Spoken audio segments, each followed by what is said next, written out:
सुप्रभातम्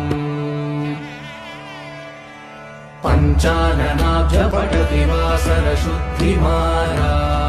शेषाद्रिशेखर विभो तव सुप्रभातम्